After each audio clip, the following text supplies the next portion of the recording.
Hello प्यारे दोस्तों, पिछली वीडियो में दोस्तों हमारा 3.1 कंप्लीट हो गया था। आज हम करेंगे 3.2 का बेसिक और उदाहरण। तो पहले 3.2 में बेसिक क्या है उसको समझ लेते हैं। 3.2 में हमें प्रतिस्थापन विधि को पढ़ना है। प्रतिस्थापन विधि क्या होता है एक उदाहरण लेकर समझते हैं हम। जैसे एक है समीकरण x प्लस वाई बराबर 2 और दूसरा समीकरण है x माइनस वाई बराबर 2। ये समीकरण नंबर 1 हो गया, ये समीकरण नंबर 2 हो गया। तो हमें इस समीकरण को प्रतिस्थापन विधि से हल करना है। 3.1 में हमने पढ़ा ग्राफ विधि से समीकरण युग्म को कैसे हल किया जाता है। इस 3.2 में हम पढ़ेंगे कि समीकरण युग्म को प्रतिस्थापन विधि से कैसे हल किया जाता है। तो समीकरण 1 से लिखो। प्रतिस्थापन विधि क्या होता है? प्रतिस्थापन विधि होता है कि एक समीकरण में से किसी का वैल्यू निकालो और दूसरे समीकरण में रख दो। तो समीकरण 1 से लिखो। समीकरण 1 से हम क्या करेंगे, जैसे x प्लस वाई बराबर 2 दिया है तो इस y को उधर भेज दो। तो x बराबर हो जाएगा 2 माइनस वाई। ये हो गया हमारा समीकरण नंबर 3। अब x का मान समीकरण नंबर 2 में रख दो। इसी को कहते हैं प्रतिस्थापन विधि, यानी कि एक समीकरण में से किसी का वैल्यू निकालो और दूसरे समीकरण में रख दो। यही होता है प्रतिस्थापन विधि। तो हम क्या पढ़ रहे हैं? प्रतिस्थापन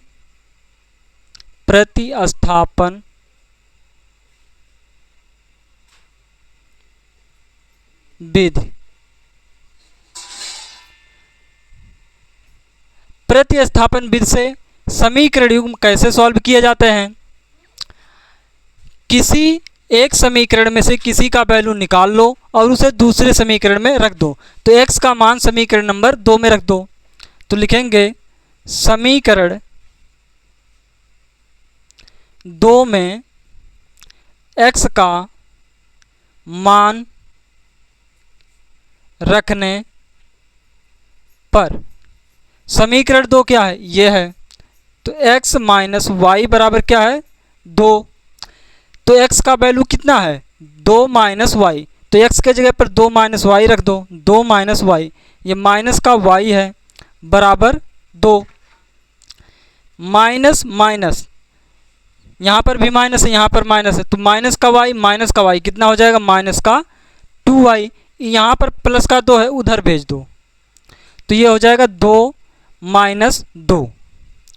तो ये हो गया माइनस का 2y बराबर 2 में से 2 गया 0।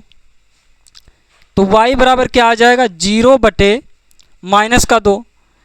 तो y बराबर क्या आ गया? किसी के अगर अंश 0 है तो हर में कुछ भी रहे तो क्या आएगा? आंसर 0 आएगा। तो y बराबर हो गया 0। अब y का मान समीकरण नंबर 3 में रख दो। y का मान समीकरण 3 में रखने पर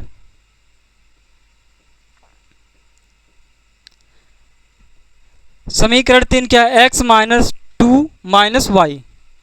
x बराबर 2 माइनस वाई। x बराबर हो गया 2 माइनस y का वैल्यू क्या आया है? y का वैल्यू 0 आया है, तो y की जगह पर 0 रख दो। तो x बराबर आ गया 2 में से 0 जाएगा, कितना आएगा? 2 ही आएगा। तो प्रतिस्थापन विधि क्या होता है? किसी समीकरण में से किसी का वैल्यू निकालो, उसे दूसरे समीकरण में रख दो। यही होता है प्रतिस्थापन विधि। हमने यहाँ पर y का वैल्यू 0 आ गया निकाला और x का वैल्यू 2 आ गया। यही होता है प्रतिस्थापन विधि। अब हम दोस्तों देखते हैं उदाहरण, क्योंकि इतना ही बेसिक है, इसमें कुछ बेसिक खास नहीं है। हमें प्रतिस्थापन विधि से समीकरण को हल करना ही सीखना है। तो हमने सीख लिया कैसे प्रतिस्थापन विधि से किसी समीकरण युग्म को सॉल्व किया जाता है। अब हम करते हैं उदाहरण। तो दोस्तों उदाहरण नंबर 4 देखते हैं क्या कह रहा है? कह रहा है प्रतिस्थापन विधि द्वारा निम्न समीकरण युग्म को हल कीजिए। क्या कह रहा है? ये जो समीकरण युग्म दिया है इसको प्रतिस्थापन विधि द्वारा हल करना है। तो प्रतिस्थापन विधि से कैसे हल किया जाता है ये हमने अभी आपको बताया है, तो वैसे हम हल करेंगे। तो यहाँ पर लिख दो हल। अब देखो, अगर हम यहाँ पर पहले समीकरण में से x का वैल्यू निकाल कर दूसरे समीकरण में रखेंगे तो थोड़ा कठिन हो जाएगा। क्यों? क्योंकि जब हम इसको उधर भेजेंगे तो यहाँ पर हो जाएगा 7x, 7 क्या करने जाएगा? भाग करने, तो ये बटे में हो जाएगा, तो थोड़ा सॉल्व करने में कठिनाई होगा। एक काम करो, दूसरे समीकरण में से x का वैल्यू निकाल लो और पहले समीकरण में रख दो। तो लिखेंगे समीकरण 1 से, समीकरण नंबर 2 से। समीकरण 2 क्या है? x प्लस 2y बराबर है 3। यहाँ से x का वैल्यू निकाल लो, तो ये हो गया x बराबर 2y को उधर भेज दो, तो ये हो जाएगा 3 माइनस 2y। x का वैल्यू कितना आ गया? x का वैल्यू आ गया 3 माइनस का 2y। अब इस x का मान समीकरण नंबर 1 में रख दो। क्या करेंगे? x का मान समीकरण 1 में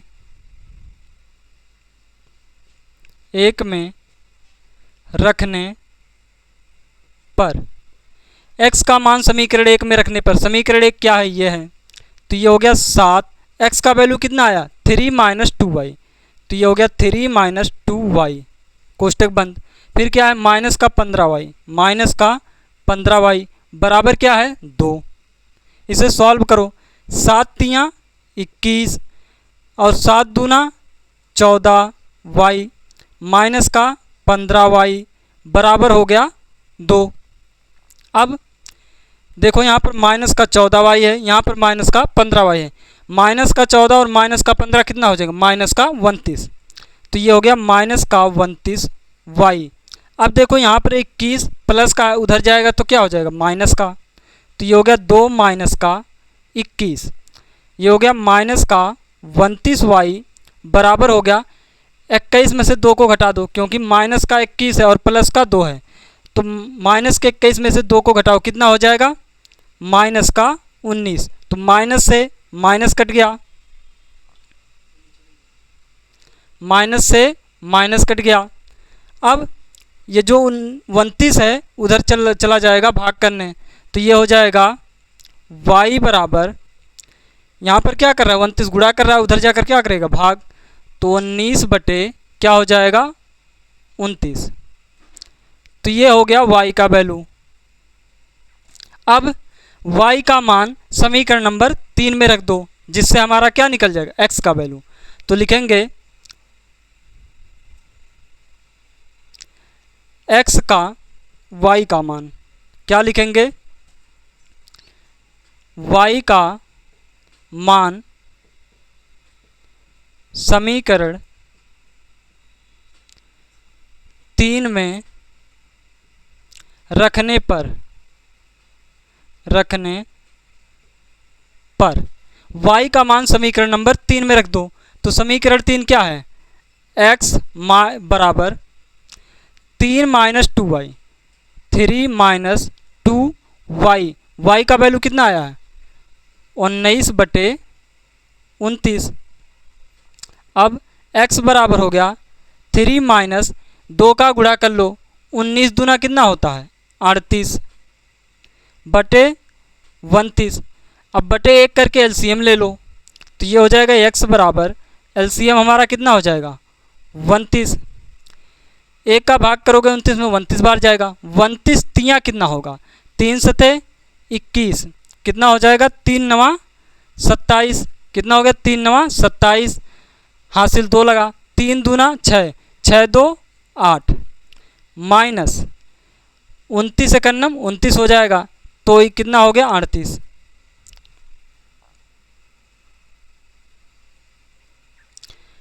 तो ये हो गया x बराबर 87 में से 38 घटाओ कितना बचेगा? 17 में से 8 गया कितना बचेगा? 9। यहाँ पर कितना बचा है? 7। 7 में से 3 गया कितना बचेगा? 4। यह हो गया 49/32। तो x का वैल्यू कितना आ गया? 49/32।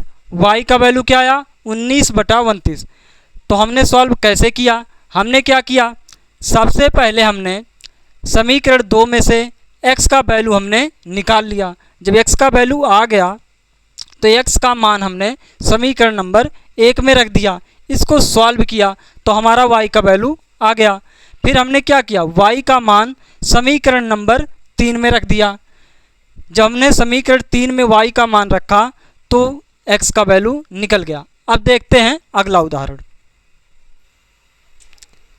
अगला उदाहरण है, क्या कह रहा है? कह रहा है निम्नलिखित प्रश्न को प्रतिस्थापन विधि से हल कीजिए। हमसे क्या कहा गया है? प्रतिस्थापन विधि से हल करना है। क्वेश्चन क्या है? आफताब अपनी पुत्री से कहता है। आफताब अपनी पुत्री से क्या कह रहा है? कह रहा है 7 वर्ष पूर्व यानी कि 7 वर्ष पहले मैं तुमसे 7 गुनी आयु का था। क्या कह रहा है अपनी पुत्री से? अपनी पुत्री से कह रहा है आफताब कि 7 वर्ष पहले मैं तुमसे 7 गुनी आयु का था।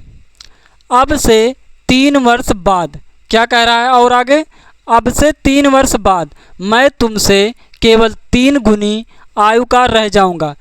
एक बार आफताब ने क्या कहा? आफताब ने एक बार कहा कि 7 वर्ष पहले मैं तुमसे 7 गुनी आयु का था। फिर क्या कह रहा है? कह रहा है कि 3 वर्ष बाद मैं तुमसे केवल 3 गुनी आयु का रह जाऊंगा। और आगे क्या है? क्या यह मनोरंजक है? इस स्थिति को बीजगणितीय एवं ग्राफीय रूप में व्यक्त कीजिए। तो हम क्या करेंगे? हम सिर्फ प्रतिस्थापन विधि से सॉल्व कर लेंगे। तो लिखो हल। तो देखो, जो पूछा जाए वही माना जाता है। तो इसमें क्या कह रहा है? आफताब और पुत्री की बात हो रही है। तो मान लो आफताब की वर्तमान आयु x है और पुत्री की वर्तमान आयु y है। माना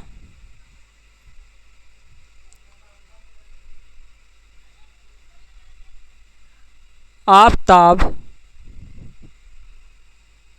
की वर्तमान आयु बराबर x वर्ष। हमने मान लिया आफताब की वर्तमान आयु x वर्ष है और मान लो माना आफताब की पुत्री की वर्तमान आफताब की पुत्री का वर्तमान आयु बराबर है y वर्ष। हमने क्या मान लिया? हमने मान लिया कि आफताब का वर्तमान आयु x वर्ष है और आफताब की पुत्री की वर्तमान आयु y वर्ष है। तो इसमें पहला काम क्या हो रहा है? इसमें कहा जा रहा है कि 7 वर्ष पूर्व। तो यहाँ पर लिख लो प्रश्नानुसार। प्रश्नानुसार इसमें कहा जा रहा है 7 वर्ष पहले। क्या कहा जा रहा है? 7 वर्ष पूर्व। क्या कहा जा रहा है? 7 वर्ष पूर्व। तो 7 वर्ष पूर्व आफताब कितने वर्ष का होगा? आफताब अभी हैं x वर्ष के, तो 7 वर्ष पूर्व कितने होंगे? x minus 7। अगर आफताब इस समय 15 वर्ष के हैं तो 7 साल पहले कितने के होंगे? 15 में से 7 घटा दो। अगर इस समय पुत्री y वर्ष की है तो 7 वर्ष पहले कितनी होगी? y minus 7। क्या कह रहा है? कह रहा है 7 वर्ष पूर्व मैं तुमसे 7 गुनी आयु का था। क्या कह रहा है? 7 वर्ष पूर्व मैं तुमसे किससे? पुत्री से 7 गुनी था। अब इसको सॉल्व कर लो थोड़ा। ये हो गया x माइनस 7 बराबर 7y माइनस का 7 सते 49। x y को इधर ले आओ, तो इधर प्लस का है तो इधर आएगा, तो माइनस का 7y बराबर 7 को उधर भेज दो, माइनस का 49, और इधर जाएगा ये तब प्लस का हो जाएगा, क्योंकि इधर माइनस का तो उधर जाकर प्लस का हो जाएगा। तो ये हो जाएगा x माइनस 7y बराबर 49 में से 7 जाएगा, कितना हो जाएगा? माइनस का 42। अब एक काम करो, यहाँ से x का वैल्यू निकाल लो, फिर हम समीकरण 2 जो हमारा बनेगा उसी में रख लेंगे। अभी के लिए इतना रहने दो। आगे फिर क्या कह रहा है? आगे कह रहा है अब से 3 वर्ष बाद। क्या कह रहा है? अब से 3 वर्ष बाद। 3 वर्ष बाद कितना? 3 वर्ष बाद। अगर आफताब इस समय x वर्ष का है, 3 वर्ष बाद कितने वर्ष का हो जाएगा? कहोगे x प्लस 3। अगर इस समय आफताब 15 वर्ष का है तो 3 साल बाद कितने वर्ष का हो जाएगा? कहोगे कि 15 प्लस 3। इस समय जो पुत्री है वो y वर्ष की है, तो अब से 3 वर्ष बाद कितनी हो जाएगी? y plus 3। और यहाँ पर क्या कहा जा रहा है? कहा जा रहा है कि 3 वर्ष बाद मैं तुमसे केवल 3 गुनी का रह जाऊंगा। क्या कह रहा? अब से मैं तुमसे किससे? पुत्री से 3 गुनी आयु का रह जाऊंगा। इसे सॉल्व करो। x प्लस 3 बराबर हो गया 3y प्लस का 3 तियाँ 9, x प्लस का 3। एक काम करो, ये इधर प्लस का 3y इधर ले आओ, तो माइनस का 3y हो जाएगा बराबर। ये यहाँ पर प्लस का उधर ले चलो तो 9 माइनस का 3 हो जाएगा। तो x माइनस का 3y बराबर हो गया, 9 में से 3 जाएगा, 9 में से 3 जाएगा, कितना बचेगा? 6। ये हो गया हमारा दूसरा समीकरण। एक काम करो, पहले समीकरण में से x का वैल्यू निकाल लो और इस समीकरण में रख दो। तो यहाँ पर x बराबर हो जाएगा माइनस का 42। क्या हो जाएगा? माइनस का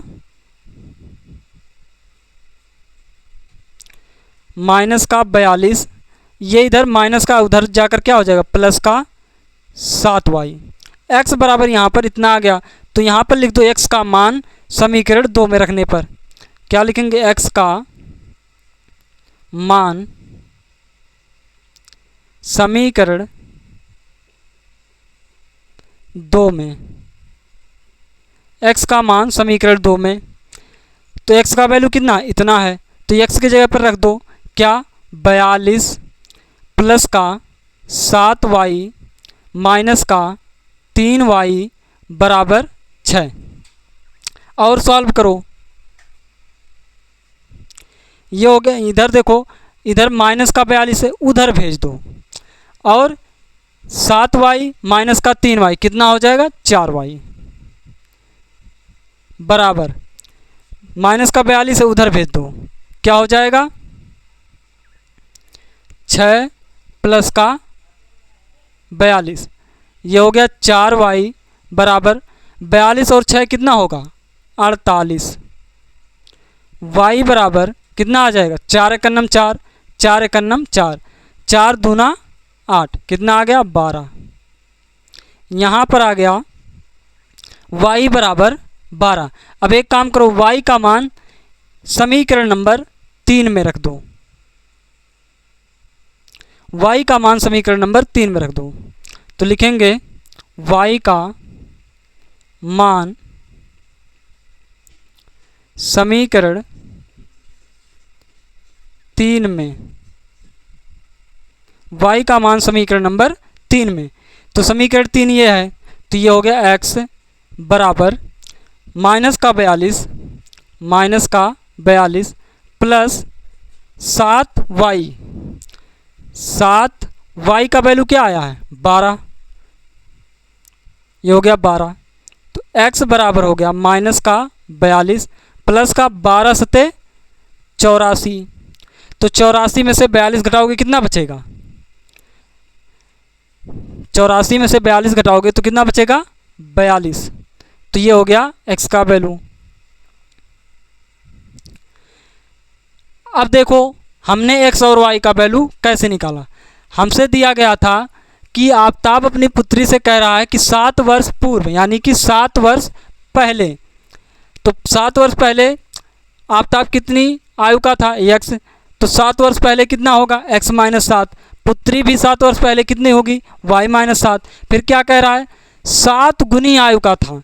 कौन कह रहा, आफताब कह रहा कि अपनी पुत्री से मैं तुमसे 7 वर्ष पहले तुमसे 7 गुनी आयु का था। तो यहाँ पर 7 गुनी आयु हो गया। इनको सॉल्व किया तो हमें यहाँ पर x का वैल्यू मिला। तो x का वैल्यू मिल गया जब हमें, तो हमने दूसरा समीकरण बनाया। दूसरा समीकरण कहाँ से बनाया, 3 वर्ष पहले की बात हो रही है, 3 वर्ष बाद की बात हो रही है। अगर इस समय x या आफताब जो है x वर्ष का है तो 3 वर्ष बाद कितना होगा x प्लस 3। तो पुत्री इस समय y वर्ष की है तो 3 वर्ष बाद कितनी होगी y प्लस 3। और इसमें क्या कह रहा है, कह रहा तुमसे केवल 3 गुनी आयु का रह जाऊंगा। तो हमने पुत्री की आयु में 3 का गुणा कर दिया तो पिता की आयु के बराबर हो गया। और इनको हमने सॉल्व करना चालू किया तो यहाँ पर हमारा ये समीकरण नंबर 2 बनकर तैयार हुआ। तो हमने क्या किया, हमने यहाँ पर x का वैल्यू जो निकाला था समीकरण नंबर 2 में रख दिया। फिर और सॉल्व किया तो y का वैल्यू आ गया, y का मान समीकरण नंबर 3 में रखा तो हमें x का वैल्यू मिल गया। तो इतना स्क्रीनशॉट ले लो, इसमें और चीज़ें लिखना है। तो हमें इतना लिखने से सिर्फ नंबर नहीं मिलेगा, हमें और क्या लिखना पड़ेगा, हमें लिखना पड़ेगा इसको प्रॉपर तरीके से। क्या लिखेंगे,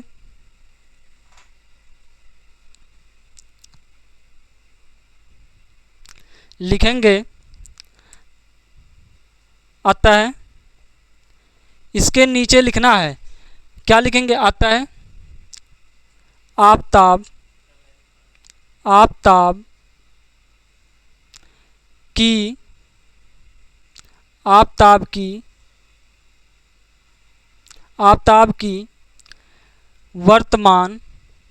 वर्तमान आयु 42 वर्ष तथा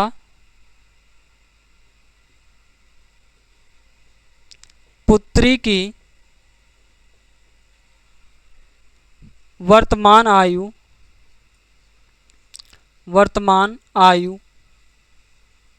12 वर्ष है। आफताब की उम्र कितनी है 42 वर्ष, पुत्री की वर्तमान आयु कितना है 12 वर्ष। तो ये हो गया हमारा 5वां उदाहरण। अब करते हैं अगला उदाहरण। अगला क्वेश्चन है, अगला क्वेश्चन क्या कह रहा है, कह रहा है एक दुकान में 2 पेंसिल और 3 रबड़ों का मूल्य 9 रुपये है। क्या कह रहा है, कह रहा है 2 पेंसिल और 3 रबड़ का मूल्य 9 रुपये हैं। और क्या कह रहा है, और कह रहा है 4 पेंसिल और 6 रबड़ों का मूल्य 18 रुपये है।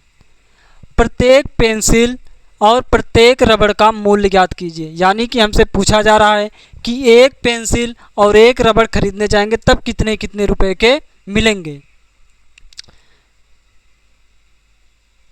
तो हल करो, जो पूछा जाए उसी को मान लो। क्या पूछा जा रहा है, पेंसिल और रबड़ का मूल्य पूछा जा रहा है। तो एक पेंसिल का मूल्य मान लो x रुपये है और एक रबड़ का मूल्य y रुपये है। तो क्या करेंगे, मान लेंगे, माना प्रत्येक पेंसिल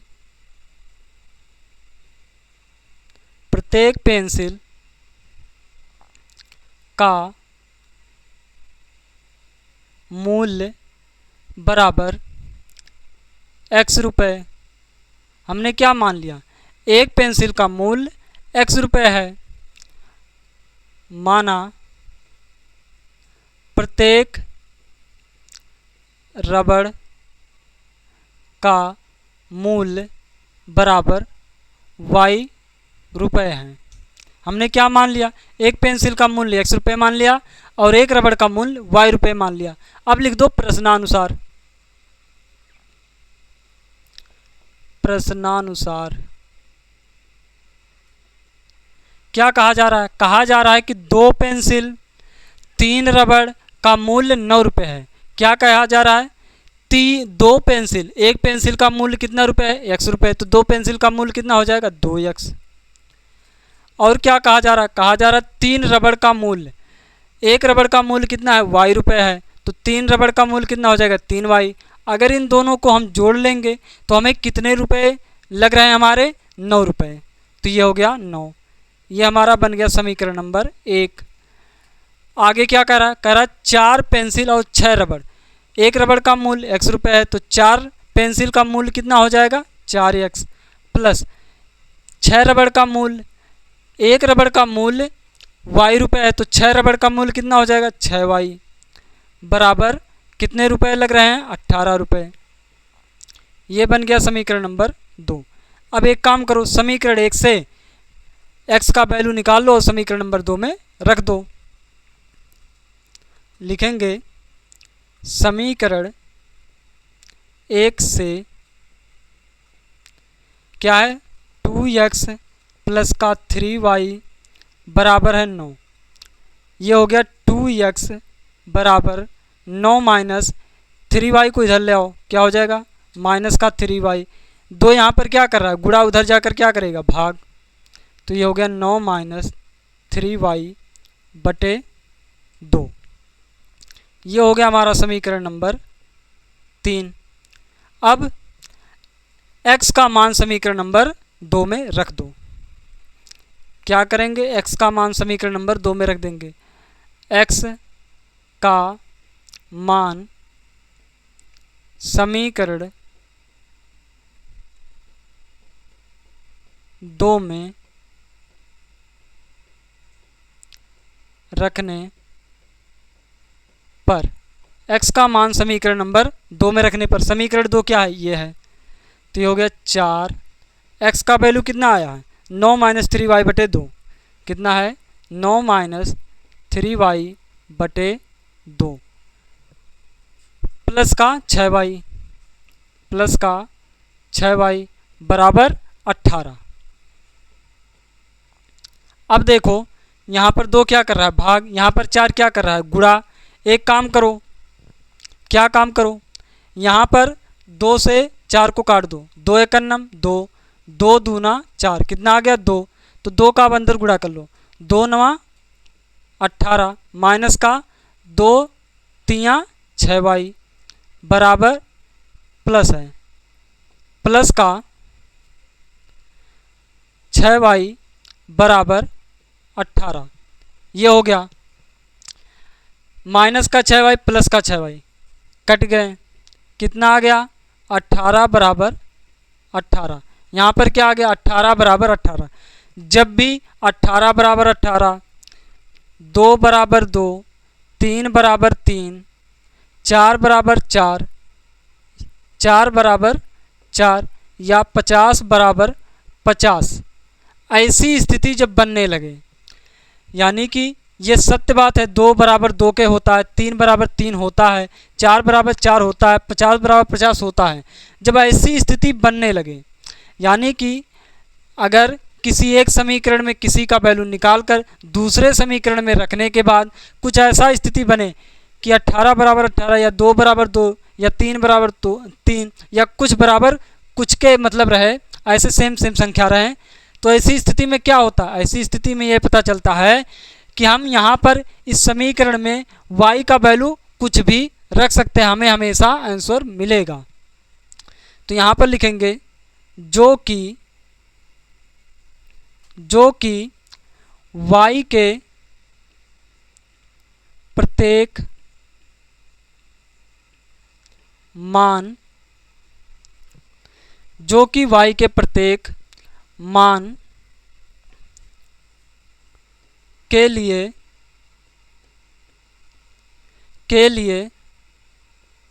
सत्य है।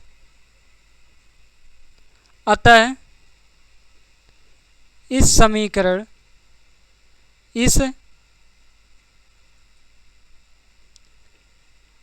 रैखिक युग्म का अनेक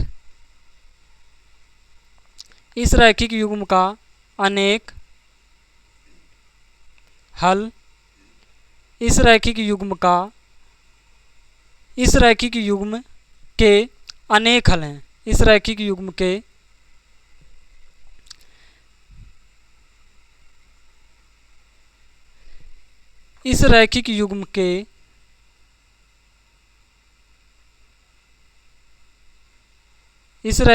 के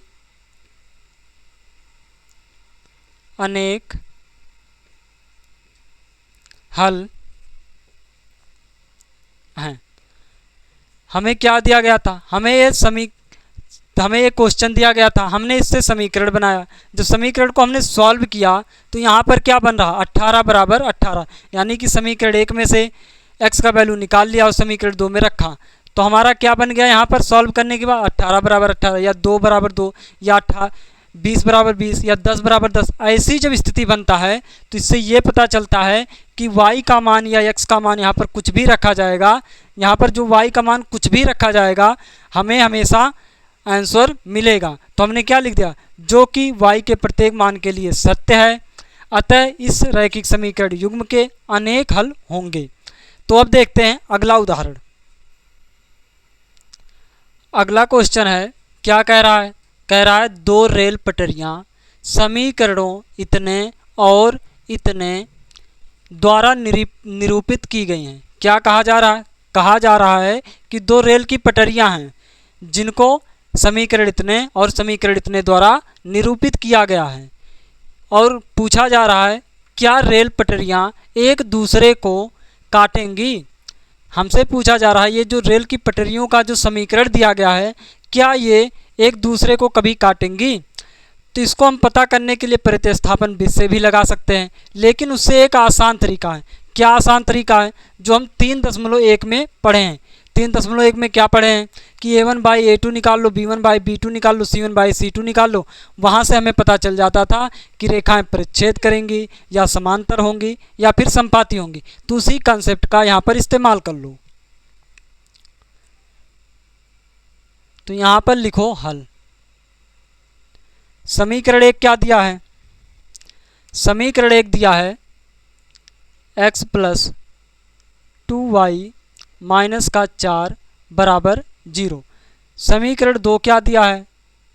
समीकरण 2 दिया है 2x + 4y - 12 बराबर 0। ये हो गया समीकरण नंबर 2। अब यहाँ पर a1/a2 b1/b2 c1/c2 निकालो। लिखेंगे यहाँ a1/a2 बराबर क्या होगा? a1 क्या होता है? इस x का गुणांक, कुछ नहीं लिखा गया तो कितना होगा? 1। a2 क्या होता है? यहाँ दूसरे समीकरण का x का गुणांक कितना दिया है? 2। तो a1/a2 क्या आ गया? 1/2। b1/b2 b1 क्या है? 2। b2 कितना है? 4। तो 2 × 2 2 दूना 4, कितना आ गया? 1/2। अब c1/c2 निकाल लो। c1/c2 c1 क्या है? -4 और c2 क्या है? -12। c1 -4 और c2 कितना है? -12। माइनस से माइनस कट गया, 4 × 4 4 × 12। यहाँ पर क्या आ गया? 1/3। यहाँ पर ध्यान से देखो a1/a2 बराबर है b1/b2 के, लेकिन c1/c2 के बराबर नहीं है। तो इससे क्या पता चलता है? यहाँ पर ये रेखाएं परिच्छेद नहीं करेंगी। तो लिखेंगे यहाँ a1/a2 बराबर है b1/b2 के, ये बराबर नहीं है c1/c2 के। अतः ये रेखाएं अतः ये रेखाएं प्रतिच्छेद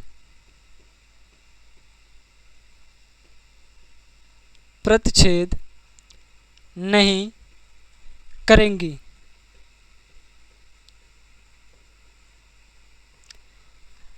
यहाँ पर हमें क्या पता चला? ये पता चला ये जो रेखाएं बनेंगी वो प्रतिच्छेद नहीं करेंगी। तो लिखेंगे अतः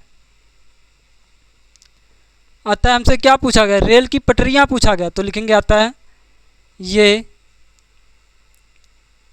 रेल की पटरियां अतः ये रेल की पटरियां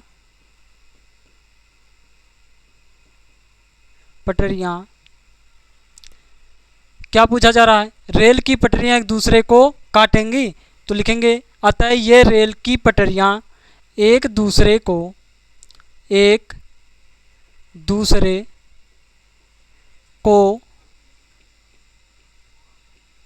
नहीं काटेंगी।